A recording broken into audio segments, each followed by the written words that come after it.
Oh, for goodness sake. Don't be a ghost, eh? That's it, I'm off. 3 years treading the boards in the West End, and this is what I'm reduced to. I could have been on Broadway by now, you know. Next, we turn to the room where Boltzmann lay half awake.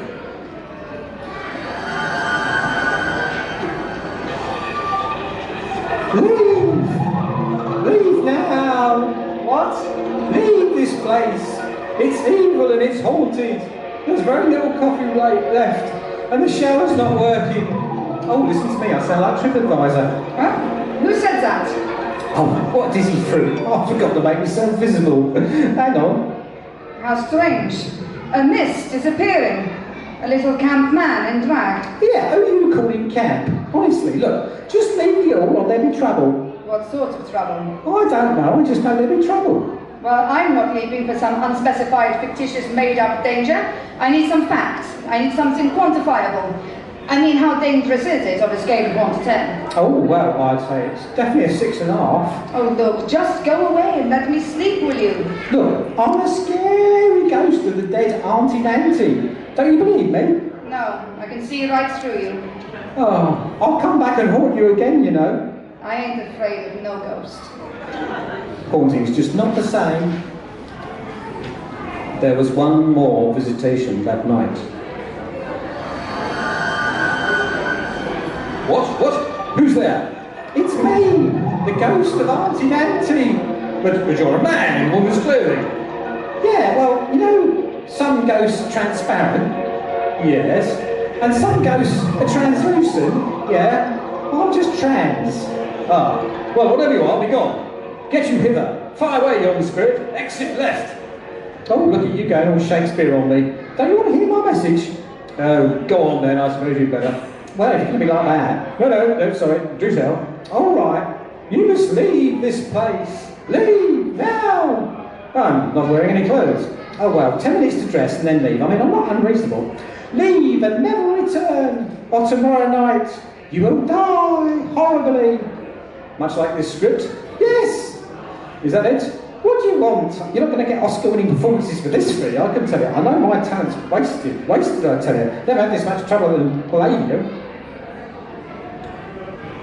Time passed, and yet it was early when the sun arrived. The Telegraph Express and Daily Mail turned up much later. Dawn rose. I don't know why I mention her, she's not part of the story. Anyway, at breakfast in the kitchen, our ghost hunters had their stories to relate. This kitchen seems to have a billiards table in the middle of it. I couldn't sleep last night. A strange apparition, a personification of the spirit of Auntie Nancy, told me to leave this place. Really? Well, I had a wonderful night's sleep. I passed a restless night. I'm not sure what he was doing in that corridor, but it gave me quite a shock as I went to the bathroom. You know, Auntie Nancy's ghost told me to leave too. And me? Seems like the spirits here don't want us staying and snooping around. Time to do some sleuthing work, I think. Eric, didn't you used to be a dick? Yes, but I've stopped drinking now and sorted out my bad behaviour. No, a private dick. Well, I didn't put it about a bit, if that's what you mean. No, a detective, for goodness sake, man. Look, go into the village and visit the Biscuit family solicitors and see what you can find out. I seem to recall his name is Clapper. That name rings a bell. Consider it done. And find out how Auntie Nancy died, will you? In the meantime, let's get our equipment out. Really? Is there time for that? Our ghost hunting equipment. Let's set it up in the master bedroom. We must be prepared tonight for whatever happens. And so we leave our party of peculiar people for a short break to bring you some commercial type messages.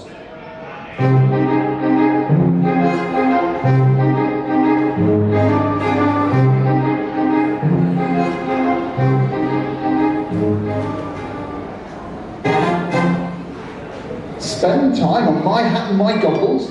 Take 2 items into the power station. Not me, I just want to dress and go. So I wear Vital Bassoon's hat goggles.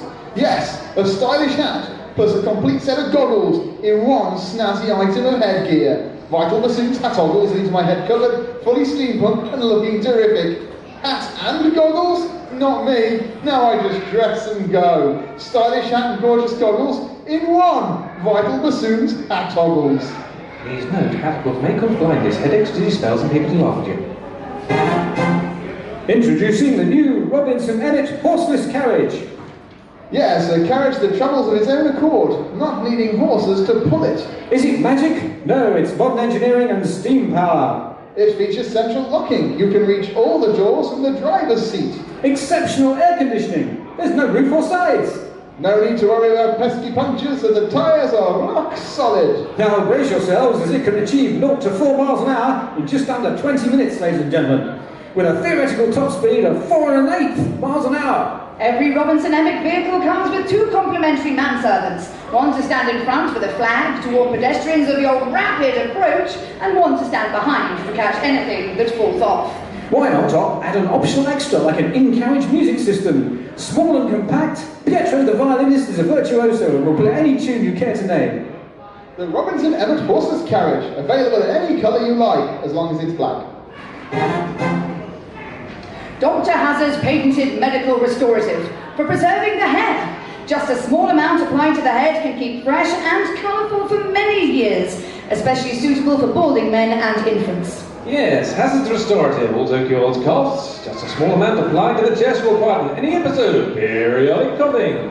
Hazard's restorative for the treatment of cold. Just leave a small amount inhaled via steam bath will instantly clear any nasal congestion and leave the user with a magnificent sense of well-being. Hazard's restorative. Even a small amount applied to the sole of the foot will cure all elements of the legs. Athlete's foot, boiler man's bunions, tailor's toe warts, all cured within days. Hazard's restorative. Block, sink or overflowing drains and a thimble full of all blockage will be cleared. Hazard's restorative. Indigestion, queasiness, just drink a generous glass and your stomach will be settled for good. Also ideal for the treatment of worms, many examples of which can be seen in our museum. Hazard's restorative, ideal for the treatment of colic in babies, also quietens the wayward child. Hazard's restorative. Taking a bath with a whole bottle dissolved in the water will invigorate and revive, bringing a healthy glow to your skin and will rouse the amorous nature, even in the most timid. Hazard's restorative. Just 2 shillings and 3pence. If you like this, then you may also be interested in Dr. Hazard's patented poison, suitable for the complete and utter eradication of rats, mice, squirrels, foxes, wild dogs, dangerous horses, and escaped rhinos. 1 bottle lasts a lifetime, only a few drops are needed to kill any living thing. Also 2 shillings and 3pence. You thought it was all over, you hoped the nightmare had ended, but no, lady persons and gentlesons. You are but forgetting the second part of our harrowing, scary and frightening ghost story. That's the spirit. Ooh, is the gin? No.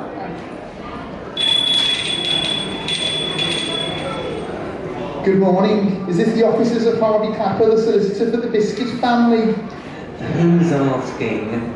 Well, unless I am accompanied by persons invisible, it's me. And you are? Yes, indeed I am.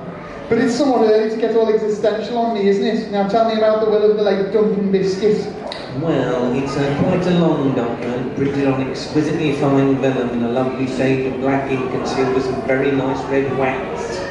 No, I need to know what the provisions are in the will. Oh, there's no provisions. Wills are all about money, my dear fellow. It's not some sort of grocery list. Right. Who did Duncan Biscuit leave his money to? Who inherited the money in the hall? Oh, I see what you're asking. Should have said that in the first place. Well, as he died a month ago, his will is now in the public domain. Let me get you a copy from the archives. Here you are. Wow! How on earth did you get that so fast? Well, you know what they say. What's that? Where there's a will, there's a way. Meanwhile, back at Stuffham Hall. Well, that's all you couldn't set up. If so much as a mouse moves, we're going to detect it. Good morning, Miss Hurst. Will you be staying for lunch? Or would you like me to pack your bags now? Of course we'll be staying for lunch. We're not going anywhere until we solve this mystery. Are you sure that's wise, sir? No, but damn it, man, I promised Denise we would investigate the strange goings-on here, and by jingo we will. Even though it might cause you to die in some horrible, tortuous, long, drawn-out, painful manner. Yes! I mean, what? Really? Possibly, sir. Auntie Nanty suffered a terrible fate. She lost her marbles in the end. Well, I certainly don't want to lose my marbles in my hand, that's for sure. Boxman, This is no place for a defenseless, fragile creature with delicate sensibilities. Really? Yes, which is why I'm leaving.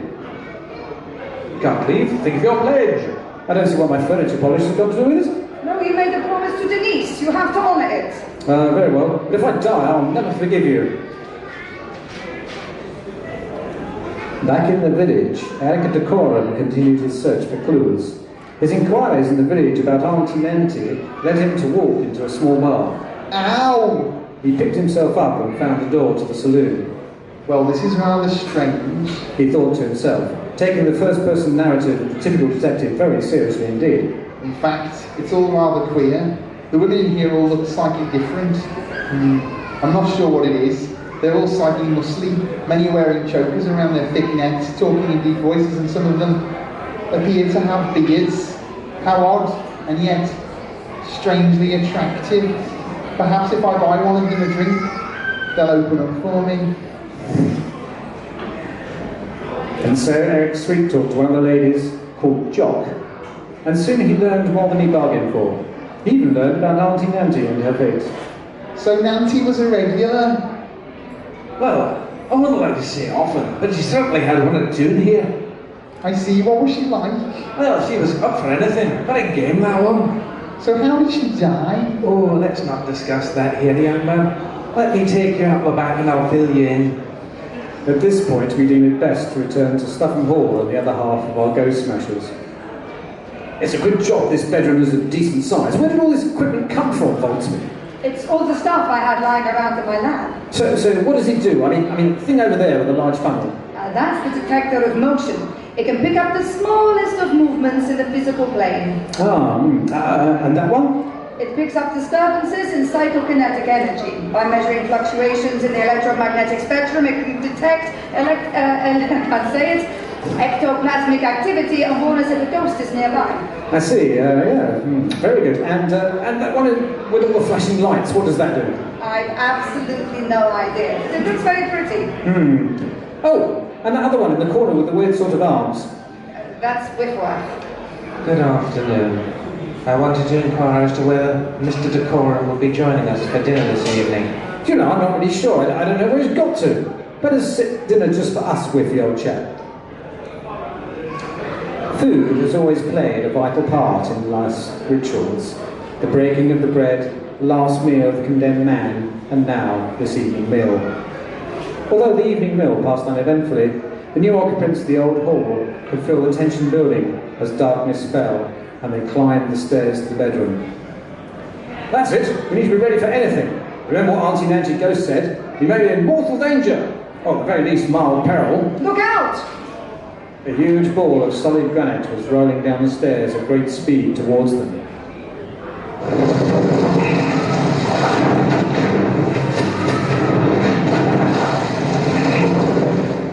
Blimey, that huge ball of solid granite almost hit me. Thanks for warning me.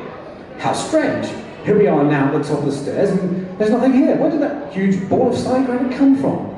Let's get to the bedroom and take some measurements. This is no time for interior decorating. No, some measurements of psychic activity. Ah, yes, right. Yes, carry on. They reached the bedroom, and for a few hours all was calm.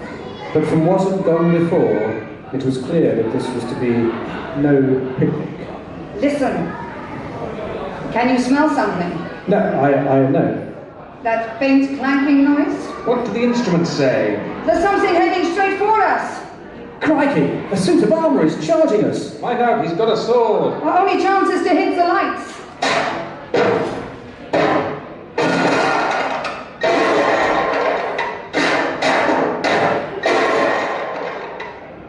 For a few moments there was chaos, a clanking and a bashing of metal, a sound of armour bouncing off a doorway, an unearthly scream as the apparition appeared to tumble down the stairs, and then all was silent. Flipping heck! Was that strange? I should ruddy Coco. A suit of armour comes to life and tries to do us all in. Maybe we should have listened to that ghost. No, what's strange is that all that was physical activity. There was no paranormal emanations at all. Yes, that does seem rather odd. Wait, I'm picking something up in the electromagnetic spectrum. Movement. Signals clean. Where? One contact, 20 feet. Gosh! 15. Blimey! 10. Flip! That's right outside the door! It's right on top of us. 7. That can't be right. It's inside the room. It's reading right, man. Look. It's in the walls. It's in the valley walls. It's stopped. Well, as long as it stays in the walls, I'm happy. Don't look now, but that painting has eyes that appear to be looking at us. What? I said, don't look, for goodness sake. Well, look, if you say don't look, that's always the first thing I'm going to do. Hang on. Another contact. Physical this time. Approaching fast. Right, everyone grab something to use as a weapon. Ow! That's not a weapon. Suddenly, a misshapen, dishevelled figure bursts into the room and is immediately set upon by the Suddenly, a misshapen, dishevelled figure bursts into the room and is immediately set upon by the occupants with some gusto. Ow, ow, you leave it off, will you, to me, Eric? And now I'm covered in gusto. Oh, sorry. We thought you were some hideous apparition come to end our days. No, listen, I found something most interesting while in town, and I have some clues too. You seem to be gone an awfully long time. Well, spit it out, man. 2 things. Nancy never saw her attacker, but witnesses say it was a tall, bald man with weird arms. Oh, really? Yes, and guess who inherits if dear Denise doesn't decide to take up residence within a fortnight? Yes, it's me, with Whack. I can see it's you, idiot. No, it's Whiff Whack who's behind all this. I wager he even killed poor Uncle Duncan. Well, that doesn't take the biscuit. Yes, I admit it. I killed Nancy, and I killed Duncan. And the only thing that stands between the success or failure of my plan now is your death. Look! In his right hand! He has a Mauser! Yes, why is he pointing a cat at us? I don't know. Where that came from. I don't know, but he also has a very impressive weapon. You mean a gun in the other hand? A gun? Oh yes, the gun. I think we're all done for. Yes, time to die, my friends. No, wait! What's that black mist, that ethereal figure, and the hideous countenance? Here, that's the hideous countenance, if you don't mind. That's the final straw. I only agreed to help you because you said I'm going to haunt here in peace once they're gone. And I certainly didn't agree to physical violence, but that was before I knew you killed my beloved Duncan. And me! No wonder I couldn't pass over. I had some unfinished business in this world. Time for you to pay. No, get back, foul fiend, back!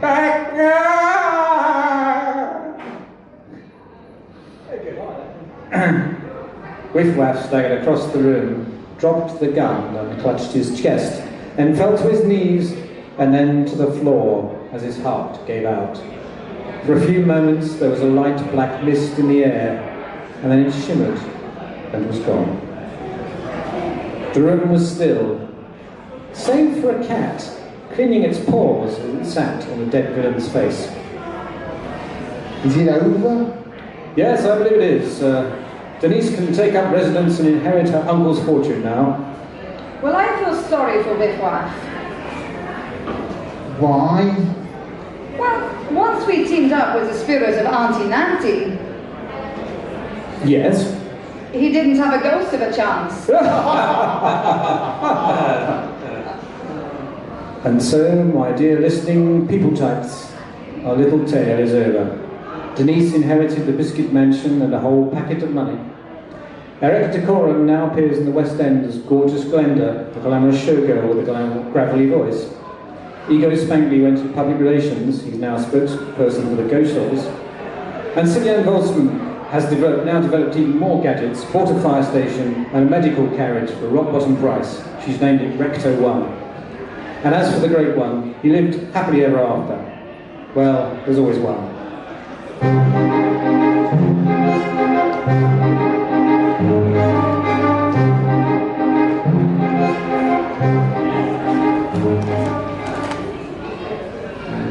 And now for a poem entitled What Is, in which we examine what steampunk is and end up possibly none the wiser. What is steampunk, we ask? This poem is set to the task of defining the word that is the goal of steampunk, the essence, the heart and the soul. Is it biscuit, you ask, of a multi-milled type? Is it the goggles, the hat, or perhaps the pipe? To grasp and to grope? Of what makes the trope? Just what is the truth behind the hype? In its simple, most endearing and enduring depiction, it's been described as Victorian science fiction. Wells and Verne are generally discerned to be the forebears of this strange contradiction. What is steampunk, we ask? This poem is set to the task of defining the word that is the goal of steampunk, the essence, the heart and the soul. So where do you think we should begin? Is it like goth or emo, or to punk is it akin? Tea and cake, or the things they make? Or maybe it's just all the gin. What is steampunk, they ask, inquiring of thee, and others more creative than we be, answer this way. Well, I have to say, it's like Meccano crossed with Downton Abbey. What is steampunk, we ask? This poem is set to the task of defining the word, that is the goal, of steampunk, the essence, the heart and the soul. No rules save that of politeness and fun. Be splendid and be respectful of everyone. Be creative and thoughtful and kind. Keep others' well-being in mind. All this and more is what makes steampunk. At least that's what I thunk.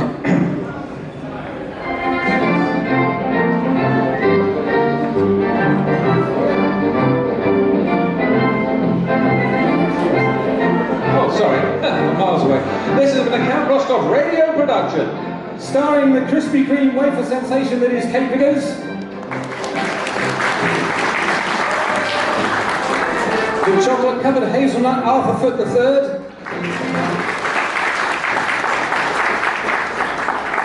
The bar humbug Her Doctor. And of course, the handsome, intelligent, witty, talented, and above all modest, Count Rostov. Well, thank you, Michael. The written and presented by Count Rostov. Thank you very much.